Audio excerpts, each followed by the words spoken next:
का समाधान। बोलिए श्रवण संस्कृति उन्नायक प्रातः स्मरणीय संत शिरोमणि परम पूज्य 108 आचार्य गुरुवर विद्यासागर जी महामुनिराज की जय जय जय। बोलिए गुणायतन प्रणेता संघ का समाधान प्रवर्तक भावना युग प्रवर्तक प्रखर वक्ता परम पूज्य 108 मुनिवर श्री प्रमाण सागर जी मुनिराज की जय जय जय। बोलिए परम पूज्य 108 मुनिवर श्री अरह सागर जी मुनिराज की जय जय जय। बोलिए पूज्य 105 आर्य रत्न दृढ़मती माता जी की समस्त आर्यिका संघ की। प्रिय बंधुओं, पारस चैनल, जनवाणी चैनल एवं प्रमाणिक ऐप के माध्यम से प्रसारित होने वाले आज के संघ का समाधान कार्यक्रम में यहाँ उपस्थित सभी श्रद्धालुओं का तथा देश और विदेश के जुड़े सभी श्रद्धालुओं का जो अक्षय क्षेत्र पिशनहारी मढ़िया के विशाल प्रांगण में नवनिर्मित पंडाल में आयोजित संघ का समाधान कार्यक्रम से जुड़े हुए हैं, यहाँ उपस्थित हैं देश और विदेश से सारे श्रद्धालु जन, स्थानीय श्रद्धालु जन, उन सबों का मैं अक्षयकारी तीर्थ क्षेत्र पिशनहारी मढ़िया की ओर से, जबलपुर के समस्त जैन समाज की ओर से हार्दिक हार्दिक अभिनंदन करता हूँ। मैं आपको लिए चलूँ संघ का समाधान की ओर। इसके पूर्व हम सभी मिलकर के पूज्य देव के चरण कमलों में त्रिवार नमोस्तु निवेदित करते हुए उनके मंगल में आशीर्वाद से अपने को अभिषेक करेंगे, ताकि गुरुदेव की आशीर्वाद की भावना और तरंगे हमारे जो टीवी सेट पर बैठे लाखों दर्शक हैं उन तक भी पहुंच सके। तो चलिए हाथ जोड़िए, मस्तक झुकाइए और बोलिए मेरे साथ, नमो गुरुदेव,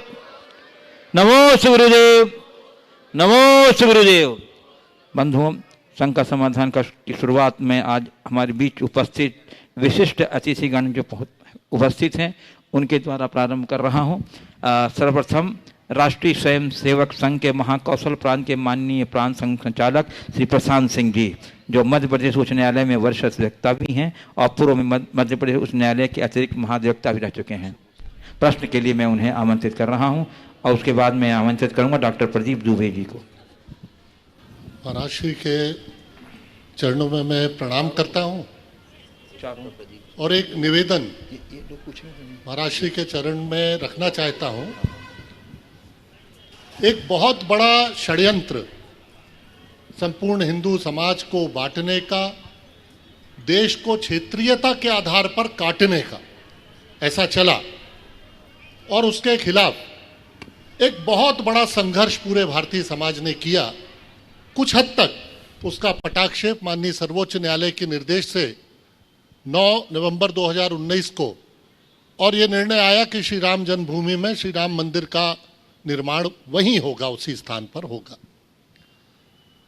मैं महाराज श्री से मार्गदर्शन चाहता हूं कि वो मंदिर का निर्माण तो 4 वर्ष में पूर्ण होगा, लेकिन भारतीय समाज के प्रत्येक नागरिक के हृदय में राम मंदिर प्रतिष्ठित हो। हम सभी राम भगवान जी के दिखाए मार्ग पर बढ़ें, उनके आदर्श का पालन करें, उनकी मर्यादाओं को आत्मसात करें। ऐसा क्या हम करें कि उस दिशा पर हम आगे बढ़ें, ऐसा महाराज श्री से मुझे आशीर्वाद की अपेक्षा। देखिए, श्री राम भारतीय मानस के आधार है। हर व्यक्ति के हृदय में राम है और राम शब्द की तरफ हम जब देखते हैं तो ये व्यक्तिवाची भी है और गुणवाची भी है। जब हम राम को, श्री राम को एक व्यक्ति की तरह देखते हैं तो बड़े छोटे दिखते हैं, वो त्रेता युग की एक घटना तक सिमट करके रह जाते हैं। लेकिन जब हम श्री राम को एक अवस्था के रूप में देखते हैं तो घट घट में बसे दिखाई पड़ते हैं। वो हमारे भीतर घट का राम है जो हमारे आस्था के आधार है। और वाकई में इस राम के आलंबन से ही हमारे जीवन का कल्याण होगा। हमारे यहाँ कहा गया, रमन्ते योगिन यस्मिन् स रामः, जिसमें रमा जाए वो राम। वो राम हमारे भीतर का परमात्मा है, हमारे भीतर की आत्मा है। और जैन संस्कृति की दृष्टि से अगर देखें तो हमारे ऋषभ देव से महावीर पर्यंत 24 तीर्थंकर हैं। यदि ऋषभ देव को हम थोड़ा परिवर्तित करके ऋषभ देव के र को लें और महावीर के म को मिला ले तो राम में 24 तीर्थंकरों का भाव है। तो राम में 24 तीर्थंकरों का भाव है। निश्चित सर्वोच्च न्यायालय के इस निर्णय ने संपूर्ण भारतीय मानस की स्वाभिमान को जगाया है। ये भारतीयता की जीत है, भारतीय संस्कृति की जीत है। ये बहुत ही प्रशंसनीय कार्य है। और न्यायालय ने एक फैसले से राम मंदिर के निर्माण का पथ प्रशस्त कर दिया, लेकिन हमें एक बात सदैव स्मरण में रखना है कि राम मंदिर में नहीं, मन मंदिर में बसना चाहिए। श्री राम को अपने मन मंदिर में बसाने में जब हम सफल होंगे, तभी भारत में सच्चे राम राज्य की स्थापना होगी। विडंबना ये है कि लोग राम का नाम लेते हैं, रावण का काम करते हैं। ऐसे लोगों के लिए मैथिली शरण गुप्त की पंक्तियाँ बड़ी सार्थक प्रतीत होती है। जब देखिए विपरीत पथ ही हाय हमने ले लिया, श्री राम के होते हुए आदर्श रावण को किया। जब देखिए विपरीत पथ ही हाय हमने ले लिया, श्री राम के होते हुए आदर्श रावण को किया। हम हैं दुर्योधन के अनुज, तजकर युधिष्ठिर को अहो, सोचे भला तो फिर हमारा पतन दिन दिन क्यों ना हो। ये हर मनुष्य को सोचना चाहिए। राम भाव को जगाने की जरूरत है। जैसे प्रकृति में शुक्ल पक्ष और कृष्ण पक्ष होते हैं, वैसे हमारे मनोवृत्ति के भी दो पक्ष हैं। राम भाव हमारे अंदर का शुक्ल पक्ष है, तो रावण भाव हमारे भीतर का कृष्ण पक्ष है। हमें अपने चित्त के कृष्ण पक्ष से मुक्त होकर अंदर शुक्ल पक्ष को जगाना चाहिए, जिससे मानवता की ज्योत्सना प्रकट हो सके और हम अपने जीवन का पथ प्रशस्त कर सकें। डॉक्टर प्रदीप दुबे जी, जो कि राष्ट्रीय स्वयंसेवक संघ के महाकौशल प्रांत के माननीय सह प्रांत संघ संचालक हैं और वरिष्ठ शिशु रोग विशेषज्ञ भी हैं। इसके बाद तैयार रहेंगे श्री कैलाश गुप्ता जी। परम पूज्य महाराज श्री के चरणों में मेरा सादर प्रणाम। समस्त मातृशक्ति और सज्जनों को भी प्रणाम करता हूँ। महाराज श्री जो सपना पिछले 500 वर्षों से हमारे समाज को की रातों को विफल करता रहा, अब वो पूरा होने की तरफ जा रहा है।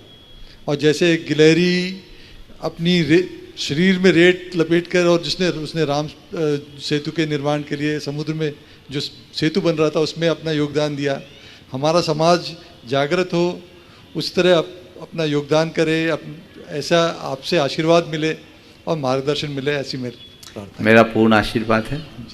इस दिशा में आप आगे बढ़िए, निश्चित सफलता होगी। श्री कैलाश गुप्ता जी, जो विभागीय संघ संचालक भी हैं, वरिष्ठ उद्योगपति भी हैं।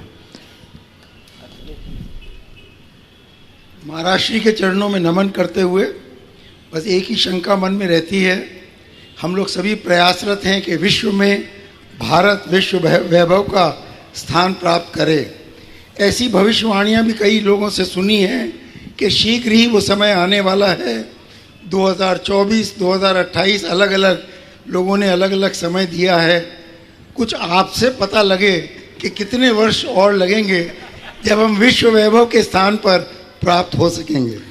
देखिए, मैं भविष्य वक्ता तो नहीं, पर भविष्य निर्माता जरूर बनना चाहता हूँ।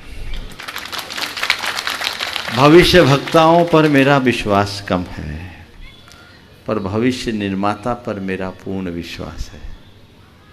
भारत के भविष्य का निर्माण करने का प्रण हमारे गुरुदेव ने दिया।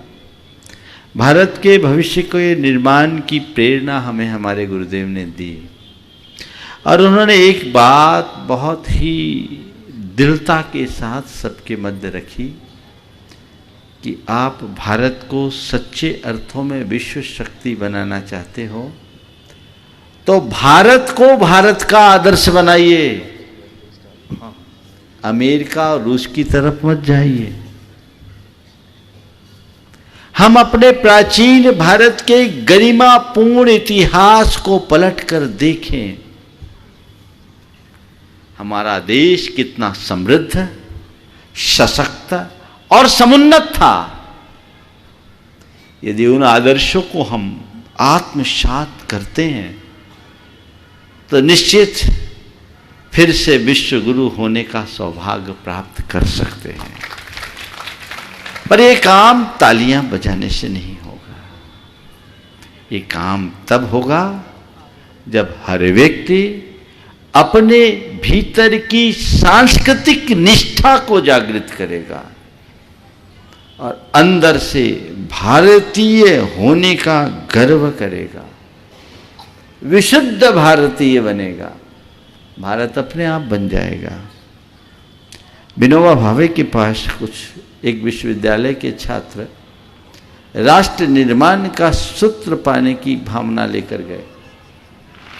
विनोबा जी ने कहा कि तुम्हें राष्ट्र निर्माण का सूत्र मैं बाद में दूंगा, एक काम करो, ये कुछ पाशे हैं, लकड़ी के पाशे थे, इन्हें जोड़ो तो इससे भारत का नक्शा बनेगा। अब भारत के नक्शे को अगर पेंसिल से खींचना चाहे, स्केच करना चाहे तो बहुत कठिन होता है।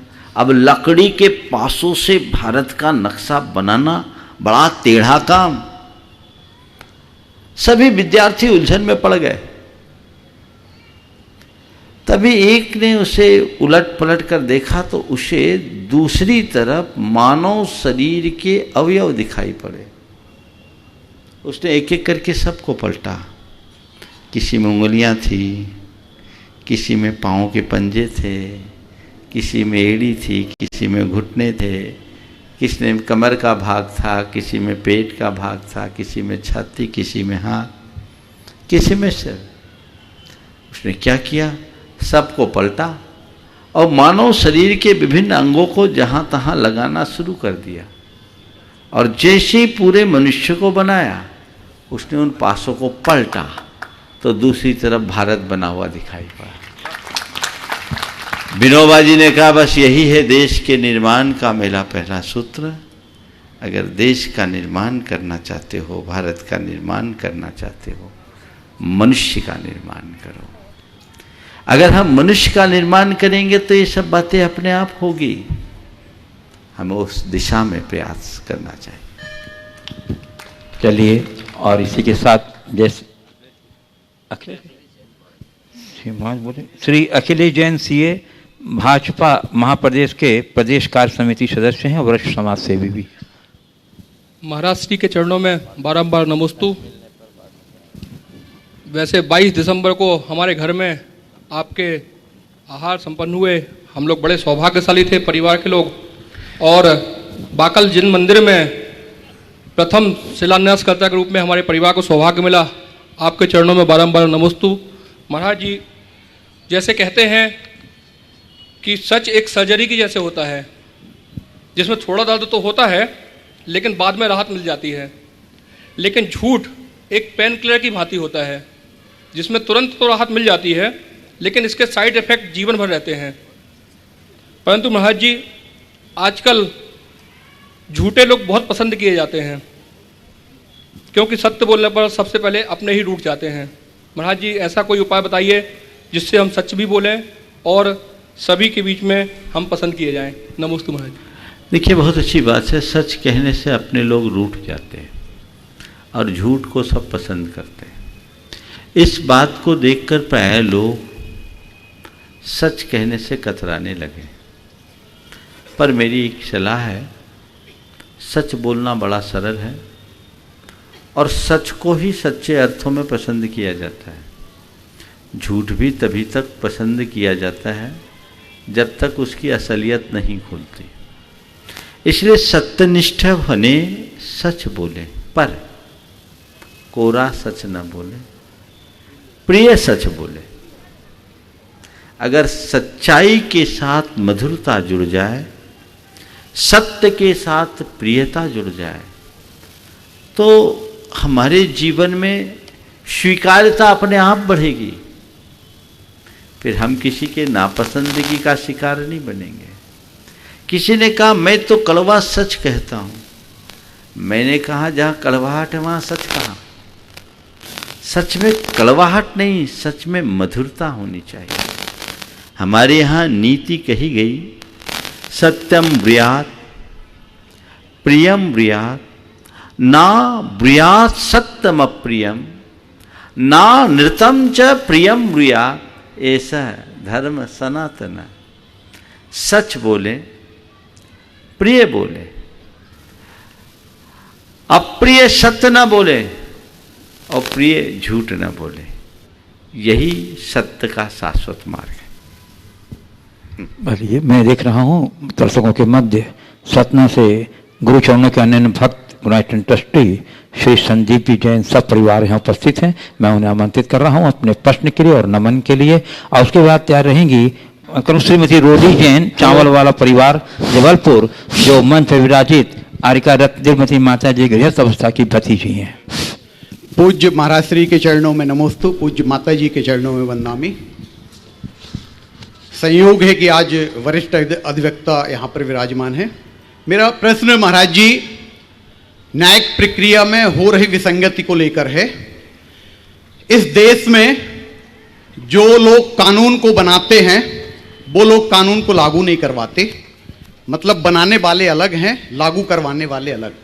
जो लोग कानून को लागू करवाते हैं वो लोग, उन पर कानून लागू नहीं होता, जैसे पुलिस वगैरह।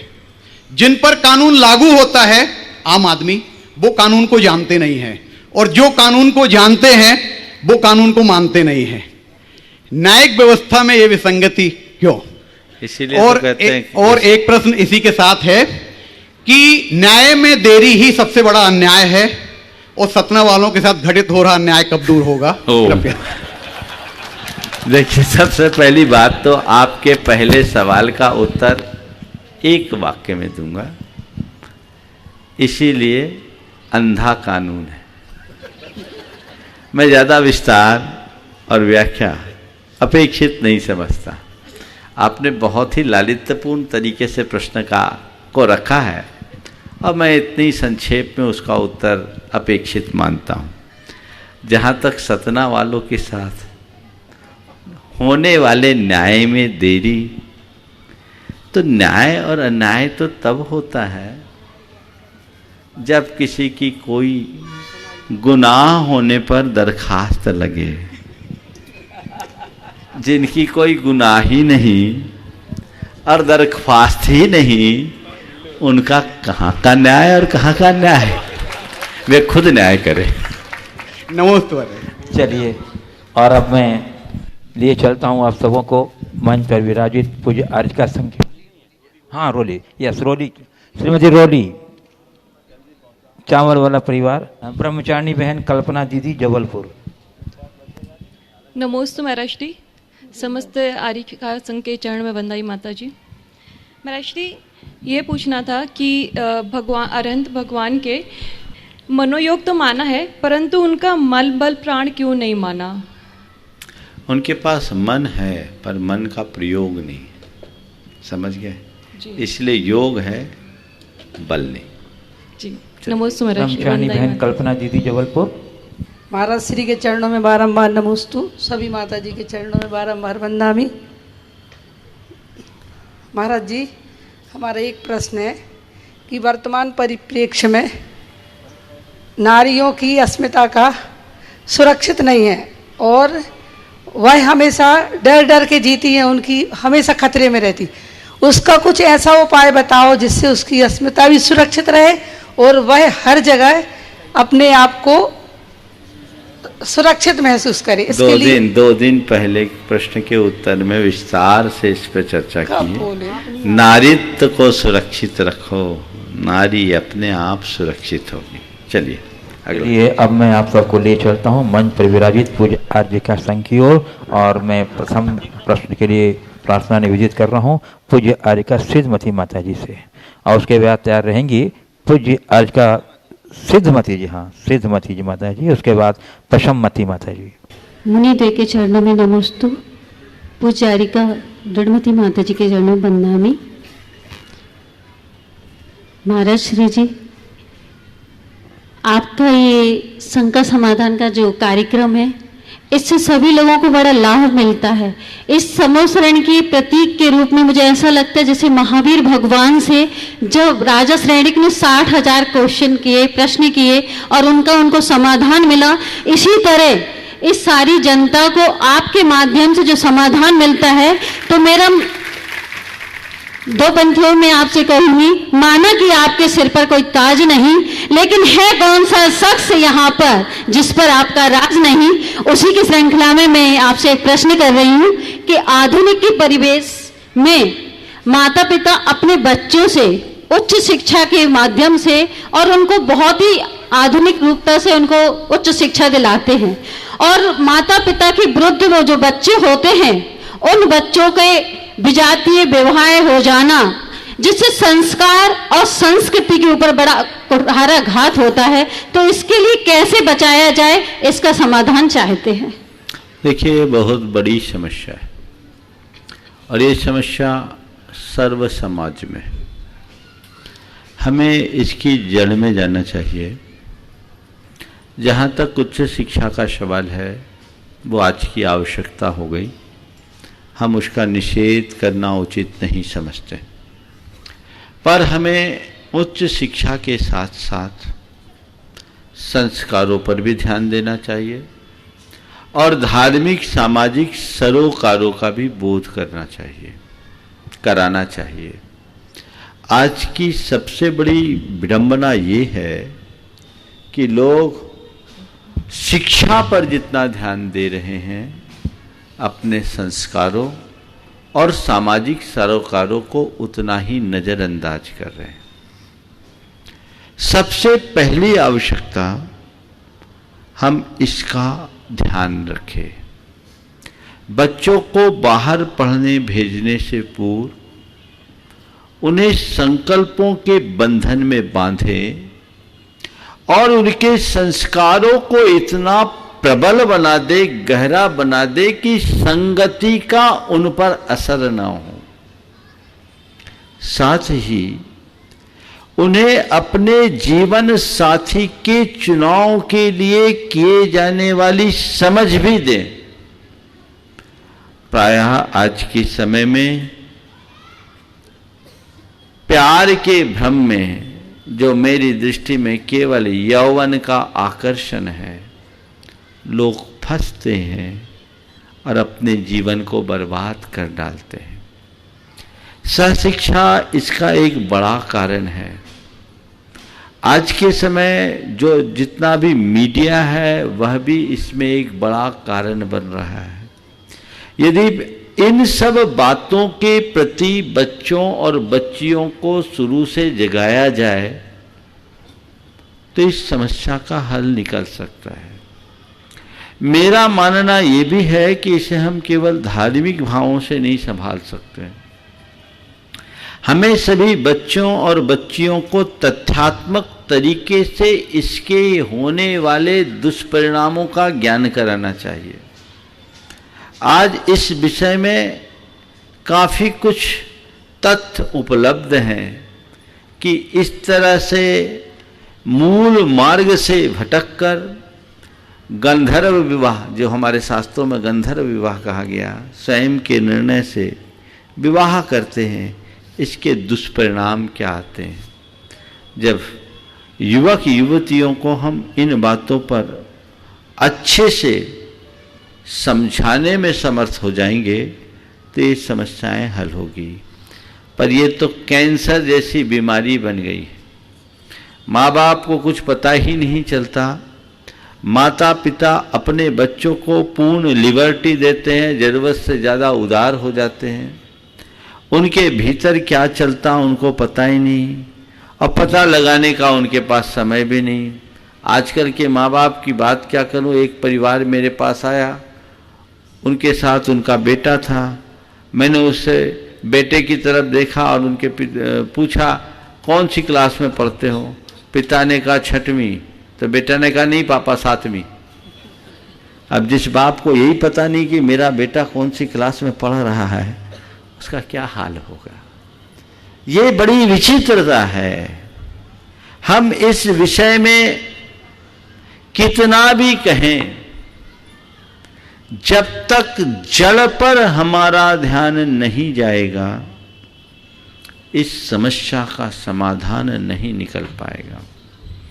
मेरा मानना यह है कि 7वीं 8वीं क्लास से ही बच्चों और बच्चियों की अलग से वर्कशॉप होनी चाहिए, उनकी ऐसी कार्यशाला आयोजित होनी चाहिए जिससे उनके दिल दिमाग में अपने जीवन साथी के चुनाव और सहजीवन में रखे जाने वाली सावधानियां बैठ जाए, फिर वो गलती न करे।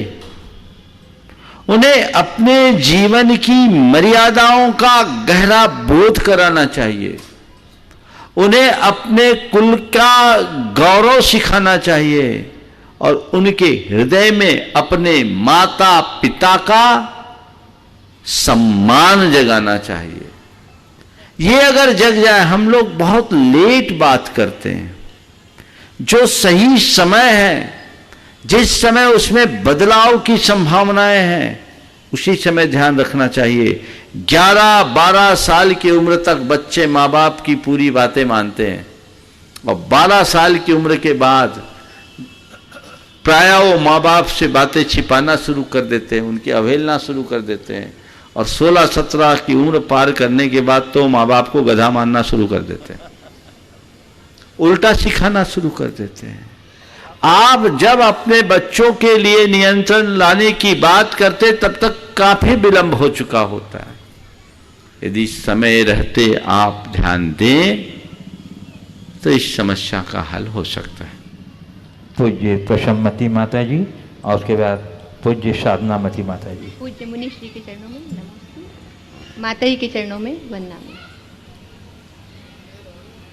महाराज जी, घर के बड़े हों या संघ के प्रमुख अथवा धर्म नेता गुरुवर हों, ये सबको समय समय पर यथा योग्य देते हैं, कृपा करते हैं, लेकिन फिर भी कभी किसी छोटे के मन में, कभी किसी छोटे के मन में ये आ जाता है कि इन्हें अधिक चाहते हैं, इन्हें अधिक देते हैं, हमें कम, जबकि गुरुवर बराबर देते हैं। तो प्रश्न ये है कि हम छोटे वैचारिक और व्यवहारिक रूप से बड़ों के प्रति सम्मान और समर्पण में श्रेष्ठता कैसे लाएं और उनकी कृपा को महसूस करने के लिए, उनकी निकटता आत्मीयता को महसूस कर सकें, ऐसे करने के लिए हम छोटे किस ढंग से अपने जीवन में जिए, कृपया बताने की कृपा करें। बहुत अच्छा सवाल किया। एक पंक्ति में बात कहूंगा कि बड़ों की कृपा पर छोटों का अधिकार नहीं होता, वो उनकी करुणा है। प्रायः ऐसा देखने में आता है कि लोगों के मन में बड़ों से शिकायत होती है, उनके प्रति वे पक्षपात का आरोप लगा देते हैं। ये कहीं न कहीं उनके समर्पण की कमी को दर्शाता है। एक वाक्य मैंने कहीं पढ़ा था, बड़ों की कृपा को अधिकार मानना धूर्तता की पहचान है। बड़ों की कृपा को अधिकार मानना धूर्तता की पहचान है। हमेशा हमारी दृष्टि में ये रहना चाहिए कि उन्होंने मुझे क्या दिया, ये नहीं होना चाहिए कि औरों को क्या दिया। यदि छोटे ये बात देखने लगेंगे तो ये महसूस करेंगे कि मुझे जो मिला है वो मेरी योग्यता से ज्यादा मिला है। लेकिन ज्यादातर लोग अपनी अयोग्यता और अपात्रता की अनदेखी कर सामने वाले पर पक्षपात का आरोप लगा देते हैं। ये बात सुसंगत नहीं है। हमें बड़ों के प्रति सदैव विनम्र दृष्टि रखनी चाहिए, विनय भाव रखना चाहिए, तभी हम उनका यथेष्ट बहुमान कर सकेंगे और उनकी कृपा का लाभ ले पाएंगे। ये बात सही है कि कोई कितना भी हो सबको समान नहीं दे सकता। जिसकी जैसी योग्यता और पात्रता होती है वो उस लाभ का अधिकारी बन जाता है। कोई झरने के पास जाए और वहां जाकर के घड़ा भरे तो झरना घड़ा भी भर देगा, कनस्तर भरे तो झरना कनस्तर भी भर देगा, पर किसी के पास छोटा सा कटोरा है तो झरना क्या करेगा? तुम क्या लेकर गए हो ये तो देखो। अब कोई कह रहा अरे उसको तो पूरा कनस्तर, उसको तो पूरा घड़ा और हमको केवल कटोरा, तो झरने का इसमें क्या दोष? अपना पात्र बड़ा करो। झरने को कोसने की आदत से बाज आओ। हमेशा मनुष्य को अपनी पात्रता और योग्यता का विकास करने की कोशिश करनी चाहिए। और एक बात सदैव स्मरण में रखना चाहिए कि मेरी पात्रता और मेरी योग्यता मेरे हाथ में है, मैं उसे बढ़ा सकता हूं, वो मेरे ऊपर निर्भर है, तो मुझे उस तरफ अपनी दृष्टि रखनी चाहिए। आपने बिल्कुल ठीक कहा, बड़ों की कृपा को कृपा माने, बड़े हमारा ध्यान रखते हैं। हो सकता है हमारी नज़र में ऐसा आए कि किसी और पर ज़्यादा ध्यान है, हम पर कम, लेकिन फिर भी हमें सोचना चाहिए मुझ पर जितना है शायद वो मेरी योग्यता से ज़्यादा है, जो कृपा मुझ पर बरसी वो कम नहीं है। यदि ये दृष्टि होगी तो कभी कोई शिकायत नहीं होगी और बड़ों की कृपा हम पर हमेशा बरसते रहेगी। पूज्य साधनामती माता जी और उसके बाद पूज्य विलक्षणामती माता जी। संत शिरोमणि आचार्य गुरु विद्यासागर महाराज की परम पूज्य द्वय मुनि के चरणों में नमोस्तु और बड़ी माता जी के लिए वंदामी करते हैं। महाराज जी क्षमा करेंगे, मेरे पास दो प्रश्न हैं, यदि आप चाहेंगे तो मैं दोनों पूछ सकती हूँ। पूछ लो जी। नमस्ते महाराज जी। हर व्यक्ति हर कुछ सीखने की समझने की उत्सुकता रखते हैं, लेकिन वे उसे कहने का साहस क्यों नहीं कर पाते? हम ये चाहते हैं कि उनका साहस कैसे बढ़े, कृपा कर समझाने की कृपा करें। देखिए, पहला सवाल आपका है कि सीखने और समझने की उत्सुकता रखना और कहने का साहस न कर पाना। देखिए, सीखने और समझने की उत्सुकता तो होनी चाहिए और अधिक से अधिक सीखना चाहिए, समझना चाहिए। अगर इसके साथ आपका वाक्य ऐसा हो तो और ज़्यादा अच्छा होगा कि सीखने और समझने की योग्यता रखते हैं, समझाने की भी योग्यता रखते हैं, पर कहने का साहस नहीं कर पाते। कहने के साहस की कमी के पीछे एक सबसे बड़ी दुर्बलता है, वो मनुष्य के मन का संकोच। ये मानसिक संकोच मनुष्य को अपने भावों की अभिव्यक्ति में अवरोध उत्पन्न करता है, रोकता है। हमें हमेशा अच्छे कार्यों के प्रति उत्साहित रहना चाहिए, बुरे कार्यों के प्रति संकोच। लेकिन कई लोग इस तरह के संकोच भाव के शिकार होते हैं, तो बात बात में उनसे संकोच हो जाता है और उस संकोच के कारण उसका परिणाम उल्टा हो जाता है। संकोच को मिटाएं। हमें जो भी बात है, अगर सही बात है तो उसे सहज भाव से कहें, गलत बात कभी कहने की कोशिश न करें, और यदि कदाचित मुख से गलत निकल गया तो उसे तुरंत स्वीकार करें और सामने वाले से क्षमा मांग लें, तो हमारे साथ कभी किसी प्रकार की दुर्बलता हावी नहीं हो। दूसरा भी जी। दीक्षा के समय जब हमारा नाम साधनामती रखा तब हमें लगा कि ये कैसा साधारण सा नाम रख दिया। जब दूसरे दिन हम गुरु भक्ति के लिए गए तब हमने पूछा, गुरुदेव हमारा नाम साधना ऐसा क्या सोच कर रख दिया आपने, क्योंकि साधना नाम तो बहुत लोगों का रहता है। तब गुरुदेव ने कहा कि साधना करके देख लो। तब मुझे अपने नाम पर मुझे बहुत गर्व हुआ और अच्छा लगा। लेकिन हम ये पूछना चाहते हैं कि हर माँ अपने बच्चों का नाम साधु संतों से क्यों रखवाना चाहती है? क्या साधु संतों के नाम रखने में क्या रहस्य होता है, कृपा कर बताने की कृपा करें। देखिए, नाम तो व्यवहार चलाने का साधन मात्र है। साधु संतों के प्रति आस्था होती है और साधु संतों के श्रीमुख से निकले हुए नाम को लोग उस व्यक्ति के भविष्य के लिए शुभ मानते हैं, इसलिए लोग साधु संतों से नाम रखवा लेते हैं। अच्छी बात है, किसी से भी नाम रखें। हमारे यहाँ शास्त्रों में नामकरण के विषय में एक उल्लेख मिलता है आदि पुराण में कि भगवान के 1008 नामों के ऊपर आधारित नाम आप एक मटके में डाल दो पर्चियाँ बना बना कर, और उसी बच्चे से चिटपट विधि से एक पर्ची निकलवा लो, जो निकल जाए वो उसका नाम कर दो। ये भी एक व्यवस्था है। तो साधु संतों से केवल श्रद्धा के कारण ही लोग नाम रखवाना चाहते हैं, और प्रायः उनसे जो नाम मिलते हैं वो हमारे संस्कृति के अनुकूल मिलते हैं। आजकल तो इंटरनेट में उठपटांग नाम जिनका ना कोई अर्थ है ना कुछ है, ये नाम रख लेते हैं। उससे अच्छा है कि साधु संतों से रखाया जाए। नमस्ते। पूज्य विलक्षणामती माता जी और उसके बाद पूज्य विलक्षणा। ठीक है, ठीक है, ठीक बोल रहे हैं।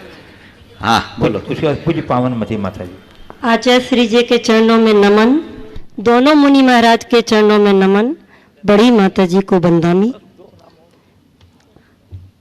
आग लगी आकाश में, झरझर झरे अंगार, और संत ना होते जगत में तो जल जाता संसार। बड़ी माता जी का बिहार 1999 में नेमावर की ओर हुआ था। तभी मुनि श्री समता सागर जी महाराज, मुनि श्री प्रमाण सागर जी महाराज, एलक निश्चय सागर जी महाराज आए।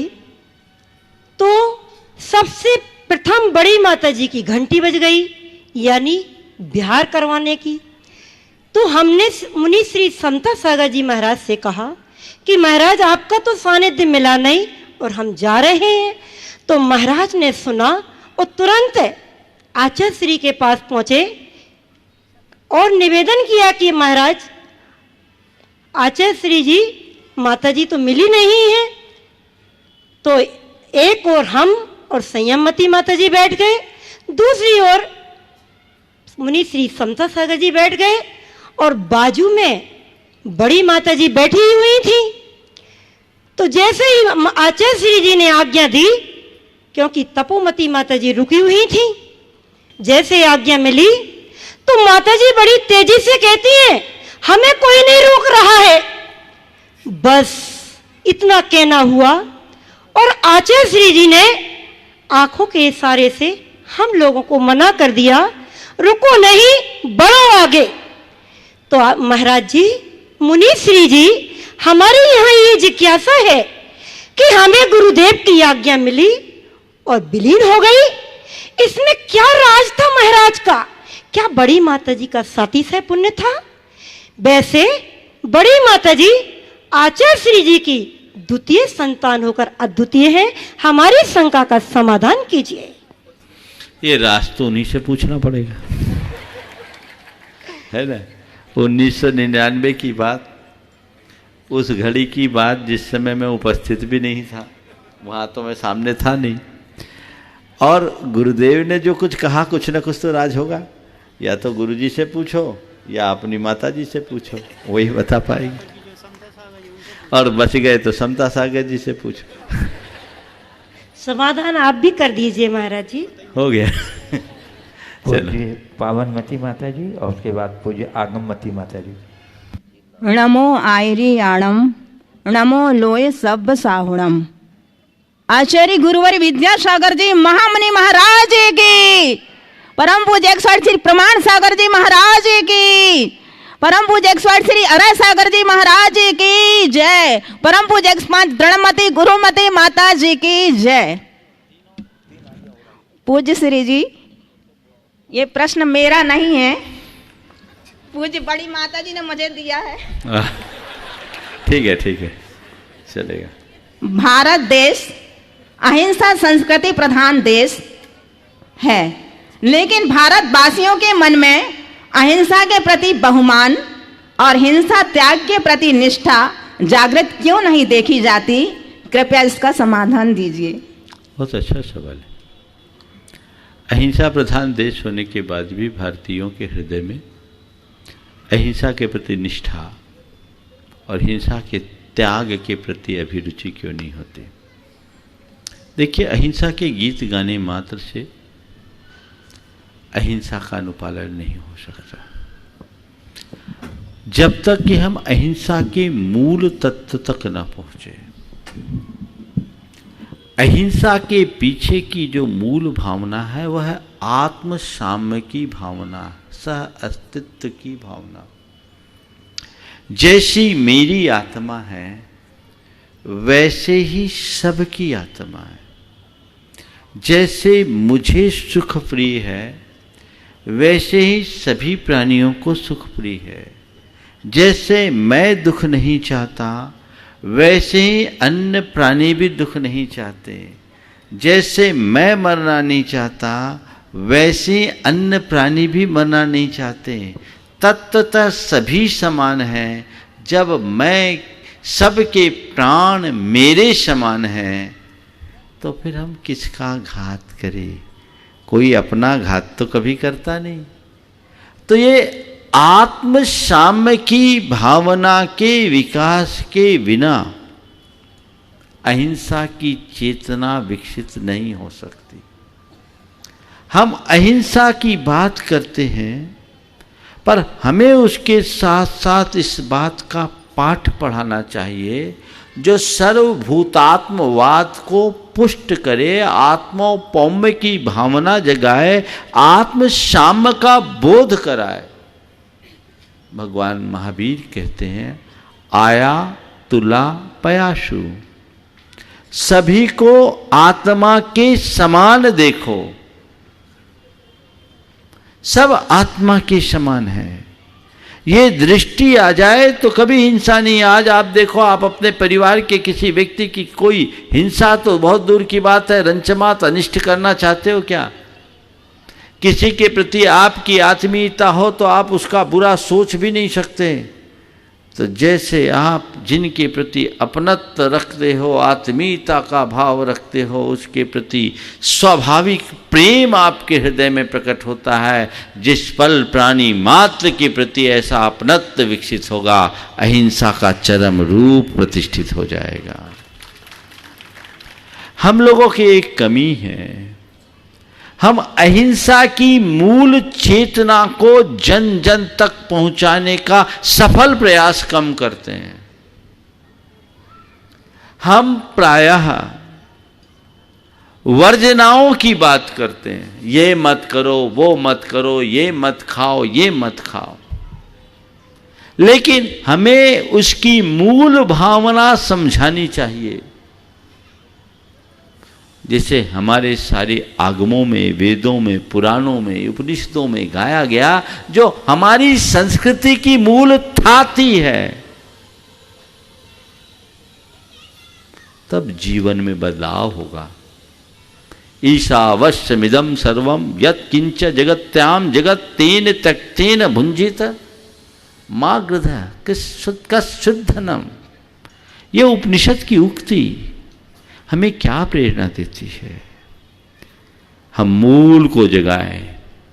अस्तित्व की भावना से संवेदनशीलता का विकास होता है और संवेदनशीलता ही हमारे हृदय में अहिंसा की चेतना का विकास करती है। ये भाव अपने हृदय में जगे तो सब प्रकार की हिंसा से मुक्ति संभव। पूज्य आगमती माता जी और उसके बाद श्री अमित पड़ेरिया जी तैयार रहेंगे, आगामी कार्यक्रमों के बारे में बताएंगे। गुरु ने हमें आज तक पर देता हमारा उद्धार किया है। मेरा पूर्ण समर्पण है और बड़ी माता जी मेरी साधना में बाधक नहीं बनी और उनकी आज्ञा का पालन किस तरह करें, अहो भाग मानकर कैसे करें। माता जी की आज्ञा का पालन अहो भाग मानकर नहीं, उनने मेरी साधना में बाधक नहीं बनी। मैं सुन नहीं पाया, फिर से बोलिए एक बार। आचार्य जी ने आज्ञा का पद देकर हमारा बहुत उद्धार किया है और हम उनका आज पूर्ण समर्पण है आचार्य के प्रति। हाँ हाँ। बड़ी माता की हमारी साधना में बाधक नहीं बनी, उनकी आज्ञा आहो भाद मानकर हम कैसे करें। अरे बाधक नहीं बनी, साधक बनी कि नहीं बनी? बनी है, आलम्बन है, आधार बन गई। जीवन भर कृतज्ञ बने रहो, यही सबसे अच्छा कार्य है। चलिए श्री अमित पड़ेरिया जी जो आगामी कार्यक्रमों के बारे में आपको जानकारी देंगे, उसके बाद बाल ब्रह्मचारी नरेश भैया जी वर्णी दिगंबर जैन गुरुकुल। हम सारे लोग प्रतीक्षा कर रहे थे कि मुनिवर की अनुकंपा बरसे, और आज ये मान करके चलना की अनुकंपा ऐसी बरसी है कि आज पूरा जबलपुर उनकी अनुकंपा की बारिश से अब आप्लावित होने वाला है। एक नहीं, दो नहीं, तीन अनुकंपाएं मुनिश्री की हम सबको प्राप्त हो गई हैं। हम जिस पिसनहारी तीर्थ में बैठे हुए, हम नहीं जानते कि इस पिसनहारी तीर्थ के तीर्थाधिपति कौन है। बहुत कम लोग इस बात की जानकारी को जानते होंगे, लेकिन मुनिवर ने अब अनुकंपा कर दी है। रविवार का दिन होगा, प्रथम जिनालय जो पहाड़ पर निर्मित हुआ था पिसनहारी मां के माध्यम से, और प्रथम तीर्थंकर भगवान की जो प्रतिमा भगवान पद्म प्रभु की विराजमान हुई थी, उन पद्म प्रभु भगवान का महामस्तकाभिषेक रविवार को होने जा रहा है। और मुनिवर श्री प्रमाण सागर जी महाराज जी के सानिध्य में, मुनि द्वय के सानिध्य में, आर्यका संघ के सानिध्य में जो कार्यक्रम होगा वो इतना अनूठा होगा कि पर्वत पर हम सारे लोग होंगे, वही तीर्थंकर भगवान विराजेंगे और वही मुनिवर की आशीष देशना प्रातः 8:50 पर प्रारंभ हो जाएगी, और उसके बाद अभिषेक का कार्यक्रम होगा। अनुपम दृश्य होगा, अलौकिक दृश्य होगा। पर्वत पर मुनि श्री, मुनि द्वय और आर्यका संघ, ये तो एक कार्यक्रम हुआ मित्रों। बस एक काम आप कर लेना, जबलपुर के जितने लोग हो, जबलपुर आपका तीर्थ है, आपके घर का एक भी आदमी बाकी ना रह जाए जो तीर्थाधिपति पद्म प्रभु भगवान का अभिषेक ना करे। दूसरी अनुकंपा की बारिश ऐसी हुई है कि सुनकर के आप सारे लोग आज आनंदित हो जाएंगे। हम बार बार निवेदन कर रहे थे और निवेदन का आंकड़ा भी 100 को पार कर गया, लेकिन सुबह तक शंका के बादल मंडरा रहे थे, लेकिन अब सारे बादल छट गए हैं। आज नेमीनाथ पंचायती मंदिर वालों ने पुनः आकर के मुनिश्री से निवेदन किया, और इतनी ताकत के साथ किया जिस ताकत में भक्ति समाहित थी। साथ में दिगंबर जैन पंचायत सभा, राष्ट्रीय दिगंबर जैन युवा महासंघ, पिसनहारी तीर्थ के पदाधिकारी और जैन नवयुग सभा के साथी आए और मुनिश्री से कहा, मुनिश्री 16 वर्षों के अंतराल के इंतजार का अगर कोई फल देना हो तो बस इतना दे दो कि नेमीनाथ पंचायती मंदिर का पंच कल्याणक प्रतिष्ठा महोत्सव यहां संपन्न हो जाए। और मुनिश्री ने अपनी चिरपरिचित मुस्कान के साथ जो आशीर्वाद हम सबको प्रदान किया है कि इसी पिसनहारी तीर्थ की भूमि पर 14 जनवरी से 19 जनवरी तक पंच कल्याणक प्रतिष्ठा एवं विश्व शांति कामना महायज्ञ होने वाला है। मित्रों, ये अनुपम आशीर्वाद है। अब ये इससे बड़ा आशीर्वाद इस जबलपुर को कोई दूसरा मिल नहीं सकता। और जब बात आई प्रतिष्ठाचार्यत्व की, तो सारे ब्रह्मचारी भैया, हमारे ब्रह्मचारी जिनेश जी, नरेश जी, त्रिलोक जी, इनका मार्गदर्शन इस पंच कल्याणक प्रतिष्ठा महोत्सव को मिलेगा। और प्रतिष्ठाचार्यत्व के लिए हमारे युवा प्रतिष्ठाचार्य अभय भैया जी मंडला वाले, इन्हें ये दायित्व मिला है। मित्रों, जब ये मंच पर आएंगे ना, तो ये मान करके रख लेना कि लाखों लोग भी अगर सभा में होंगे तो इनकी वाणी को सुनकर के मंत्रमुग्ध हो जाएंगे। एक एक मंत्र, एक एक विधि विधान पूरी शुद्धि के साथ करेंगे। तो एक बार अभय भैया के सम्मान में जोरदार ताली बजाओ। अभय भैया जी श्रीफल अर्पण करो सभी की ओर से, और सभी भैया जी साथ में हमारे बाल ब्रह्मचारी जिनेश भैया जी, नरेश भैया जी, त्रिलोक भैया जी, सभी भैया जी आ जाएं, और सुदर्शन पंडित जी, सभी लोग आ जाएंगे, क्योंकि आपका मार्गदर्शन ही इस प्रतिष्ठा महोत्सव को ऊंचाइयों तक पहुंचाएगा। हाँ, अब नरेश भैया जी आगे की और पात्र चयन की जानकारी भी आप सभी को दे दें, क्योंकि जैसा कि हम सबको जानकारी है, मुनिश्री के सानिध्य में किसी महोत्सव के लिए कोई बोलियां नहीं होती, लेकिन जिन्हें भी इस पंच कल्याणक प्रतिष्ठा महोत्सव में स्वधर्म इंद्र आदि बनना हो, वो सारे लोग बाल ब्रह्मचारी अभय भैया जी से 1, 2, 3 दिन के अंदर संपर्क कर लें और अपने भाव उन तक पहुंचा दें, जिससे ये सारा कुछ निर्णीत होकर के मंच तक आ जाए। हाँ, अब बाल ब्रह्मचारी नरेश भैया जी आप भी आ जाएं। अब तीसरा एक और वरदान, तीसरा एक और आशीर्वाद जो मुनिश्री का हम सबको मिला है, एक बड़ा आशीर्वाद, उसकी जानकारी बाल ब्रह्मचारी नरेश भैया जी देंगे। कल शाम तक सारे पात्रों के नाम आ जाने चाहिए और सारे पात्र अपनी भावनाएं लेकर बाल ब्रह्मचारी अभय भैया जी तक पहुंच जाएंगे, और नरेश भैया जी आपके बीच उपस्थित हो रहे हैं। जय बोलो चिंतामणि पार्श्वनाथ भगवान की, देवादिदेव दृढ़ श्री मुनिसुब्रतनाथ भगवान की। अभी हमारे अमित भैया जी कह रहे थे, पर्वत के ऊपर विशाल, और जो कि मां पिसनहारी ने वो जिनालय बनाया था, जिसकी तलहटी अगर कुछ कहलाती है तो गुरुकुल कहलाता है। और ऐसे गुरुकुल में, प्रांगण में 11.25 फीट उतंग विशाल मुनि सुब्रतनाथ भगवान विराजमान है। हम लोग बार बार गुरुदेव से निवेदन कर रहे थे, पूज्य माता जी से भी निवेदन कर रहे थे, और गुरुदेव की अनुकंपा हम सभी लोगों पर बरसी। और दिन मंगलवार 12 तारीख को पूज्य गुरुदेव का पूरा दिन हम गुरुकुल वासियों को प्राप्त होगा, और जिसमें प्रातःकालीन की बेला में पूज्य महाराज श्री के माता जी के मंगल प्रवचन ठीक 9:30 पौने 10 बजे से भगवान मुनि सुब्रतनाथ का महामस्तकाभिषेक, और मध्याह्न काल में शंका समाधान का पूरा सत्र वर्णी दिगंबर जैन गुरुकुल से चलेगा। मैं इतनी ही आपको अभी वर्तमान में सूचना दे रहा हूं। हाँ। नमोस्तु भगवन्।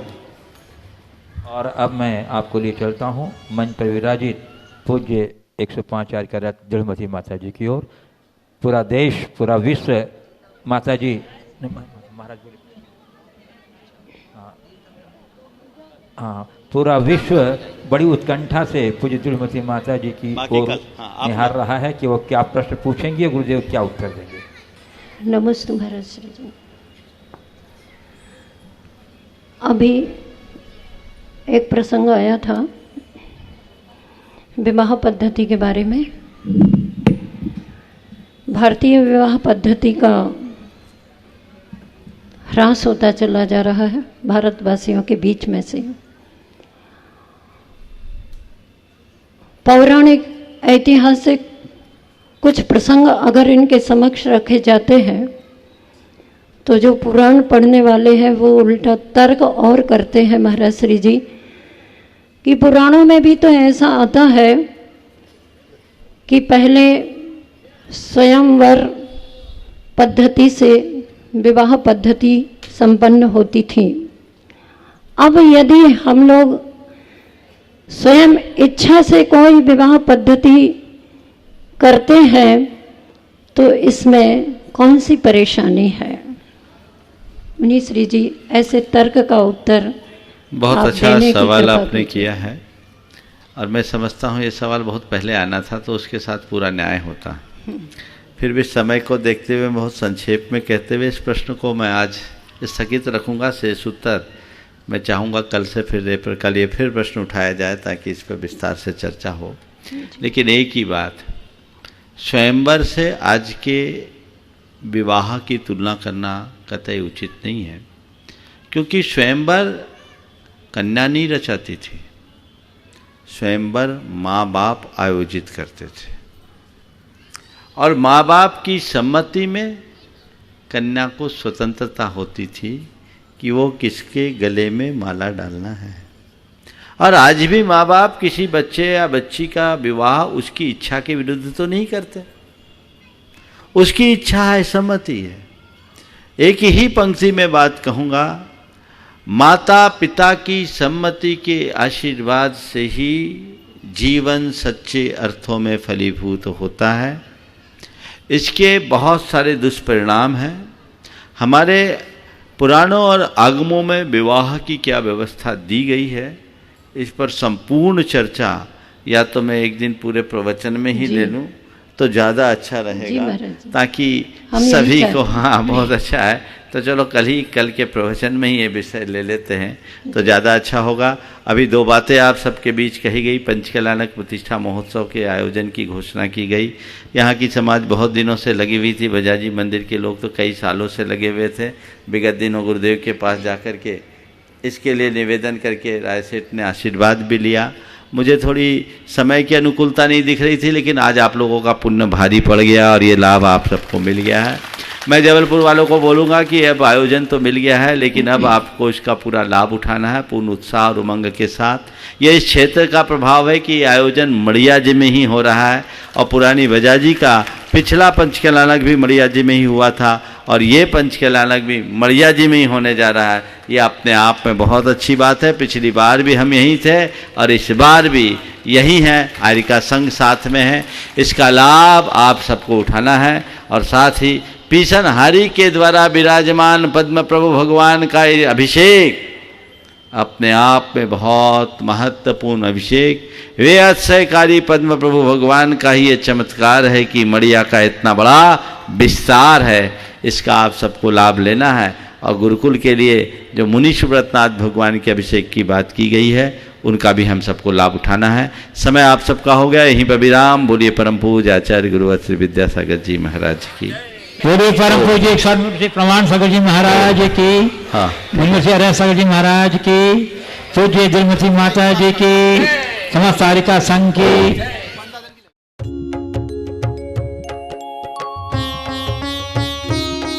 शंका समाधान।